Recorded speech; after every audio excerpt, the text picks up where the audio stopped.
ಇನ್ನು ಸಂತ್ರಸ್ತೆ ಕಿಡ್ನಾಪ್ ಕೇಸ್ನಲ್ಲಿ ಎಸ್ಐಟಿಯ ತನಿಖೆ ಚುರುಕಾಗಿದೆ. ಮತ್ತೆ ಮೂವರನ್ನು ವಶಕ್ಕೆ ಪಡೆದಿದ್ದಾರೆ ಎಸ್ಐಟಿ ಅಧಿಕಾರಿಗಳು. ರೇವಣ್ಣ, ಸತೀಶ್ ಬಾಬು ಬಂಧನದ ನಂತರ ಮತ್ತೆ ಮೂವರು ವಶಕ್ಕೆ. ಇದೇ ಕಿಡ್ನಾಪ್ ಪ್ರಕರಣಕ್ಕೆ ಸಂಬಂಧಪಟ್ಟಂತೆ ಸುಜಯ್ ಹೆಬ್ಬಾಳು, ಕೀರ್ತಿ ಹೊಸೂರು ಮತ್ತು ತಿಮ್ಮಪ್ಪ ಎನ್ನುವರನ್ನ ವಶಕ್ಕೆ ಪಡೆಯಲಾಗಿದೆ. ಮೂವರು ಬಂಧಿತರು ಈ ಪ್ರಕರಣದ ಎರಡನೇ ಆರೋಪಿ ಸತೀಶ್ ಬಾಬು ಜೊತೆ ಸಂಪರ್ಕದಲ್ಲಿದ್ದರು. ಕೆಆರ್ ನಗರ ಮೂಲದ ಸುಜಯ್ ಹೆಬ್ಬಾಳು, ಕೀರ್ತಿ ಹೊಸೂರು ಮತ್ತು ತಿಮ್ಮಪ್ಪ, ಈಗ ಮೂರು ಜನರನ್ನ ವಶಕ್ಕೆ ಪಡೆಯಲಾಗಿದೆ. ಬಂಧಿತ ಸತೀಶ್ ಬಾಬು ಭವಾನಿ ರೇವಣ್ಣ ಅವರ ಸಂಬಂಧಿ. ಸದ್ಯ ಈಗ ವಶಕ್ಕೆ ಪಡೆದಿರುವಂತಹ ಮೂವರನ್ನು ಕೂಡ ವಿಚಾರಣೆಗೊಳಪಡಿಸ್ತಾ ಇದೆ ಎಸ್ಐಟಿ. ಮೂವರು ಕೂಡ ಕಿಡ್ನಾಪ್ಗೆ ಸಹಾಯ ಮಾಡಿದ್ರು ಎನ್ನುವಂತಹ ಆರೋಪ. ಈಗಾಗಲೇ ಇದೇ ಕಿಡ್ನಾಪ್ ಪ್ರಕರಣದಲ್ಲಿ ನ್ಯಾಯಾಂಗ ಬಂಧನದಲ್ಲಿದ್ದಾರೆ ಎಚ್ ಡಿ ರೇವಣ್ಣ. ಜೊತೆಗೆ A2 ಆರೋಪಿ ಸತೀಶ್ ಬಾಬು ಕೂಡ ಅರೆಸ್ಟ್ ಆಗಿದೆ. ಈಗ ಸತೀಶ್ ಬಾಬು ಜೊತೆ ಸಂಪರ್ಕದಲ್ಲಿದ್ರು, ಕಿಡ್ನಾಪ್ಗೆ ಸಹಾಯ ಮಾಡಿದ್ರು ಅನ್ನುವಂತಹ ಆರೋಪದಡಿ ಮತ್ತೆ ಮೂವರನ್ನ ವಶಕ್ಕೆ ಪಡೆದಿದ್ದಾರೆ. ಸುಜಯ್ ಹೆಬ್ಬಾಳು, ಕೀರ್ತಿ ಹೊಸೂರು ಮತ್ತು ತಿಮ್ಮಪ್ಪ ಎನ್ನುವರನ್ನ ವಶಕ್ಕೆ ಪಡೆಯಲಾಗಿದೆ. ಒಳಗಂಭೀರ ಸ್ವರೂಪ ಪಡೆದುಕೊಳ್ತಾ ಇದೆ ಈ ಕಿಡ್ನಾಪ್ ಪ್ರಕರಣ.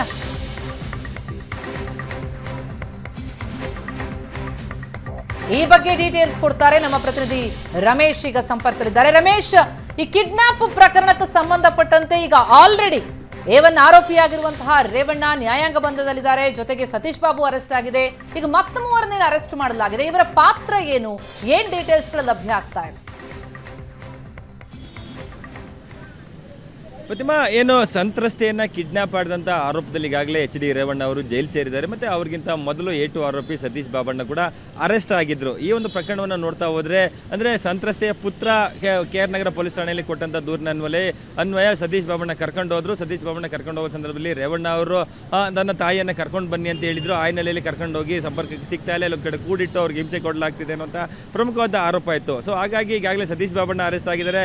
ಸತೀಶ್ ಬಾಬಣ್ಣ ಅರೆಸ್ಟ್ ಆದ ನಂತರ ಅವರ ಹೇಳಿಕೆಯನ್ನು ಆಧರಿಸಿ ಎಚ್ ಡಿ ರೇವಣ್ಣ ಅವ್ರನ್ನ ಏನೋ ಅರೆಸ್ಟ್ ಮಾಡಿ ಈಗ ನ್ಯಾಯಾಂಗ ಬಂಧನಕ್ಕೆ ಕಳಿಸಿರುವಂಥದ್ದು. ಸೊ ಈ ಸಂದರ್ಭದಲ್ಲಿ ಆ ಮಹಿಳೆಯನ್ನು ಕಿಡ್ನಾಪ್ ಮಾಡಿದ ನಂತರ ಎಲ್ಲ ಒಂದು ಕಡೆ ಅವ್ರನ್ನ ಬೇರೆ ಬೇರೆ ಕಡೆ ಕರ್ಕೊಂಡು ಹೋಗುವಂಥದ್ದು, ಮತ್ತು ಎಲ್ಲ ಒಂದು ಕಡೆ ಕೂಡಿಡುವಂಥದ್ದು, ಮತ್ತು ಅವರ ರೇವಣ್ಣ ಅವರ ಸೂಚನೆಯ ಮೇರೆಗೆ ಕೆಲಸ ಮಾಡಿದಂಥ ಮತ್ತೆ ಮೂವರನ್ನು ಈಗಾಗಲೇ SIT ವಶಕ್ಕೆ ಪಡೆದಿರುವಂಥದ್ದು. ಅದರಲ್ಲಿ ಕೂಡ ಸುಜಯ್ ಹೊಸೂರು, ಸುಜಯ್ ಅನ್ನುವಂಥ ಒಬ್ಬರು ವಶಕ್ಕೆ ತೆಗೆದು, ಸುಜಯ್ ಹೆಬ್ಬಾಳು, ಕೀರ್ತಿ ಹೊಸೂರು ಮತ್ತು ತಿಮ್ಮಪ್ಪ ಅನ್ನುವಂಥ ಮೂವರನ್ನ ವಶಕ್ಕೆ ಪಡೆದಿರುವಂಥದ್ದು. ಇವರು ಏನಾದರೂ ಕಿಡ್ನಾಪ್ ಮಾಡಿದ ಸಂದರ್ಭದಲ್ಲಿ ಮಹಿಳೆಯನ್ನ ಎಲ್ಲೆಲ್ಲಿ ಕರ್ಕೊಂಡು ಹೋಗಿದ್ರು ಅನ್ನುವಂಥ ಸಂಬಂಧಪಟ್ಟಂತೆ ಒಂದಷ್ಟು ಮಾಹಿತಿಗಳನ್ನು ಸಿಕ್ಕಿರುವಂಥದ್ದು. ಆ ಸಂದರ್ಭದಲ್ಲಿ ಏನು ಸತೀಶ್ ಬಾಬು ಮತ್ತು ರೇವಣ್ಣ ಅವ್ರ ಜೊತೆ ನೇರವಾದಂಥ ಸಂಪರ್ಕವನ್ನು ಹೊಂದಿದ್ರು ಅನ್ನುವಂಥದ್ದು. ಸೊ ಹಾಗಾಗಿ ಒಂದು ಕಿಡ್ನಾಪ್ ಪ್ರಕರಣದಲ್ಲಿ ಸಹ ಆರೋಪಿಗಳಾಗಿದ್ದಾರೆ.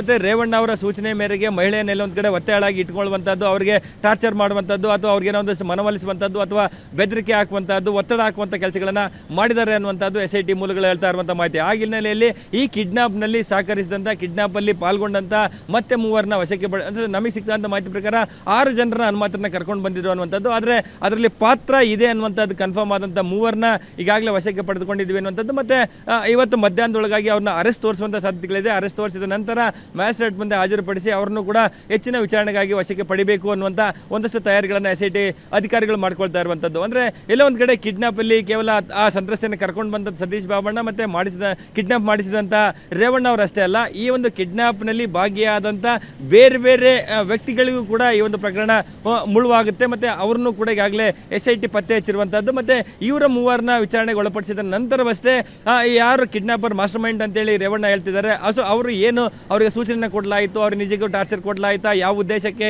ಅವ್ರನ್ನ ಕಿಡ್ನಾಪ್ ಮಾಡಲಾಗಿತ್ತು, ಮತ್ತು ಯಾವ ರೀತಿ ಟಾರ್ಚರ್ನ ಕೊಡಲಾಯಿತು ಅನ್ನುವಂಥದ್ದು ಇನ್ನೊಂದಷ್ಟು ಕೇಸ್ನ ಒಂದಷ್ಟು ಬಿಗಿಯಾಗಿ ಮಾಡುವಂಥ ನಿಟ್ಟಿನಲ್ಲಿ ಕೂಡ ಅವರ ಹೇಳಿಕೆಗಳು ಮತ್ತು ಅವರ ವಿಚಾರಣೆ ತುಂಬ ಸಹಕಾರ ಆಗುತ್ತೆ. ಆ ನಿಟ್ಟಿನಲ್ಲಿ ಮೂವರನ್ನ ಅರೆಸ್ಟ್ ಮಾಡಿದ್ದೇವೆ ಅನ್ನುವಂಥದ್ದನ್ನ SIT ಮೂಲಗಳು ಹೇಳ್ತಾ ಇರುವಂಥದ್ದು. ಇವತ್ತು ಮಧ್ಯಾಹ್ನ ಕೋರ್ಟ್ ಮುಂದೆ ಹಾಜರುಪಡಿಸಿದ ನಂತರ ಕೋರ್ಟ್ಗೆ ಯಾವ ರೀತಿಯಾದಂಥ ಒಂದಷ್ಟು ಮಾಹಿತಿಗಳನ್ನು ಕೊಡ್ತಾರೆ, ಇವರ ಪಾತ್ರಗಳೇನು, ಸೊ ಇನ್ನೂ ಈ ಮೂವರಷ್ಟೇನಾ, ಇನ್ನೂ ಯಾರಾದರೂ ಈ ಒಂದು ಕಿಡ್ನಾಪ್ ಪ್ರಕರಣದಲ್ಲಿ ಭಾಗಿಯಾಗಿದ್ದಾರಾ, ಅಥವಾ ಅವರಿಗೆ ಪ್ರಮುಖ ಆರೋಪಿಗಳಿಗೆ ಸಹಕಾರವನ್ನು ಕೊಟ್ಟಿದ್ದಾರಾ ಅನ್ನುವಂಥದ್ದು ಕೂಡ ತನಿಖೆ ಮುಂದುವರಿಯುವಂಥ ಸಾಧ್ಯತೆಗಳಿರುವಂಥದ್ದು. ಆ ನಿಟ್ಟಿನಲ್ಲಿ ಎಲ್ಲೊಂದು ಕಡೆ ಕಿಡ್ನಾಪ್ ಪ್ರಕರಣ ಒಂದು ಕಡೆ ಪ್ರಜ್ವಲ್ ರೇವಣ್ಣ ವಿರುದ್ಧ ಏನೋ ಲೈಂಗಿಕ ದೌರ್ಜನ್ಯದ ಆರೋಪಗಳು ಕೇಳಿ ಬಂದಿದೆ. ಆ ಒಂದು ಪ್ರಕರಣವನ್ನೆಲ್ಲ ಮುಚ್ಚಿಡ್ಲಿಕ್ಕೆ ಅಥವಾ ಆ ಪ್ರಕರಣವನ್ನು ಸಪ್ರೆಸ್ ಮಾಡ್ಲಿಕ್ಕೋಸ್ಕರ ಈ ಕಿಡ್ನಾಪ್ ಪ್ರಕರಣಗಳು ನಡೀತು ಅನ್ನುವಂಥದ್ದು ಕೂಡ SIT ಎಸ್ಟಾಬ್ಲಿಷ್ ಮಾಡಕ್ಕೆ ಕೊಟ್ಟಿರುವಂಥದ್ದು. ಸೊ ಆ ಒಂದು ಹಿನ್ನೆಲೆಯಲ್ಲಿ ಈ ಒಂದು ಕಿಡ್ನಾಪ್ನಲ್ಲಿ ಭಾಗಿಯಾದಂಥ ರೇವಣ್ಣ ಅವರಿಗೆ ಸಹಕರಿಸಿದಂಥ ಎಲ್ಲರಿಗೂ ಕೂಡ ಏನೋ SIT ಗಾಳವನ್ನ ಆಗ್ತಾ ಇರುವಂತಹದ್ದು. Prathima, thank you so much Ramesh ತಮ್ಮೆಲ್ಲ ಮಾಹಿತಿಗೆ.